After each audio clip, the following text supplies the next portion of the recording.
YS Vivekananda హత్య కేసులో మరో ట్విస్ట్ చోటు చేసుకుంది. కేసులో అప్రూవర్గా మారిన దస్తగిరి భార్య శబానా తనపై మహిళలు దాడి చేసినట్టు స్థానిక పోలీస్ స్టేషన్లో ఫిర్యాదు చేసింది.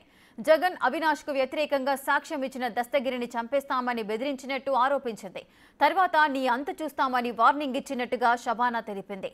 దాడిపై స్థానిక పోలీసులకు ఫిర్యాదు చేసినా పట్టించుకోలేదని శబానా ఆవేదన వ్యక్తం చేసింది. సిబిఐకి ఫిర్యాదు చేసినా సర్ది చెప్పారని, సంబంధిత వ్యక్తులపై చర్యలు తీసుకోలేదని ఆందోళన వ్యక్తం చేసింది. ఇప్పటికే ఈ కేసులో ఉన్న సాక్షులను ఒక్కొక్కరిగా చంపేస్తున్నారని, తన భర్తను చంపేసినా నిజం చావదని తెలిపింది. సీఎం చంద్రబాబు ఈ కేసుపై పూర్తి స్థాయిలో విచారణ చేపించాలని వేడుకుంది. నా మీద దాడి చేసినారన్నా కూడా మరి నా ఇప్పటికీ ఏం దాని మీద యాక్షన్ తీసుకోకుండా, దాని మీద స్పందించకుండా, దస్తగిరి మొన్న రంగన్న తాత చనిపోయినాడు, అంతలేకి మరి దస్తగిరిని చంపేస్తామంటన్నా కూడా ఏం చేసుకోలేక, ఏం చేయలేక, దాని మీద విచారణ చేయకుండా, వాళ్ళని ఏం మాట్లాడుకోకుండా ఉండారు కదా. ఇప్పుడు మేము సాగుకు తెగించే నా భర్త ఈ అప్రూవర్ గా మారడం జరిగింది, సాక్షిగా మారడం జరిగింది. మళ్ళీ 4 ఏళ్లకు ఎందుకు చంపాలా, సంవత్సరానికి ఎందుకు చంపాలా? నేను జగన్మోహన్ రెడ్డిని, అవినాష్ రెడ్డిని ఒక్కటే అడుగుతాండా, చేతగాని రాజకీయం, దద్దమ్మ రాజకీయం చెయ్యొద్దు. కడప జిల్లాలో నువ్వు నీ తిన్ననే మేము పుట్టినాం, మా తిన్ననే నువ్వు పుట్టినావు, నీ ఇంటి దగ్గరే మేము ఉండామని ఎన్నోసార్లు మీడియా ముఖంగా మేము చెప్పడం జరిగింది.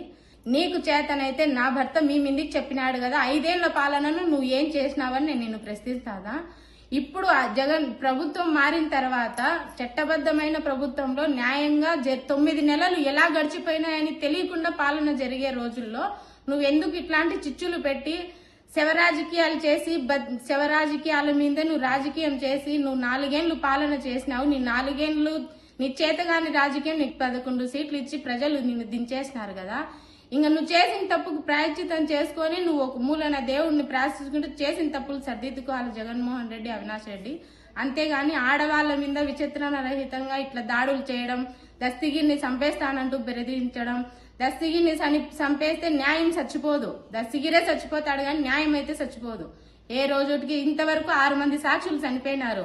మహా అయితే దస్తగిరి భార్య చనిపోతారు కానీ కేసు చచ్చిపోదు, న్యాయం చచ్చిపోదు. గౌరవైన చంద్రబాబు నాయుడు గారు నాకు జరిగిన అన్యాయానికి తగిన ప్రతిఫలం నాకు చూపిస్తారని, ఈ కేసు మీద విచారణ జరిపిస్తారని, వాళ్ళు ఎందుకు వచ్చి కొట్టినారు, వాళ్ళ వెనకాల ఎవరున్నారో నాకు గడ్డకు తీసి చూపిస్తారని నేను అడుగుతానా. అలాగే Pawan Kalyan sir deputy CM గారిని కూడా అడుగుతానా. హోంమంత్రి అనిత గారు ఆమె ఏదైనా కూడా ఆలోచన చేసి మంచి పరిపాలన ప్రజలకు ఇస్తున్నారు. ఈ గడిచిన 9 నెలల్లో ఈ కేసులో కూడా మంచి విచారణ జరిపించి తగిన న్యాయం చేస్తారని నేను అందరినీ మీడియా ముఖంగా నేను అడుగుతాను.